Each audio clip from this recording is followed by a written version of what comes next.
बातम्या पुणे जिल्ह्यातून खेड तालुक्यात अतिवृष्टीमुळे तिघांचा मृत्यू झालाय तर एक जण बेपत्ता आहे। मुसळधार पावसामुळे शेती, रस्ते आणि वीज यंत्रणेचं मोठं नुकसान झालंय। प्रशासनानं महसूल आणि कृषी विभागामार्फत आता युद्ध पातळीवर पंचनामे सुरू केले। सर्व पंचनामे लवकर पूर्ण करून बाधितांना शासकीय मदत देण्याचं नियोजन सुरू आहे। नैसर्गिक प्रवाहांमध्ये अडथळे निर्माण करणाऱ्या अनधिकृत बांधकामांवर कठोर कारवाईचा इशारा आता प्रशासनानं दिला।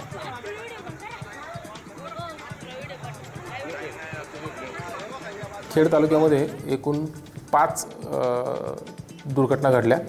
त्यामध्ये शेलू येथे श्री अमोल डांगले यांचा हे ते मिसिंग आहेत।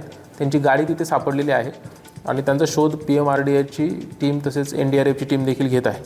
भिंत पडून 2 व्यक्ती मयत झाल्या। पासवान म्हणजे कुटुंब आहे। पासवान कुटुंबातील 2 व्यक्ती मयत झालेले आहेत। त्यांचा देखील पोस्टमॉर्टम रिपोर्ट उद्या प्राप्त होईल आणि त्या संदर्भात आपत्तीच्या अनुषंगाने कारवाई करण्यात येणार आहे।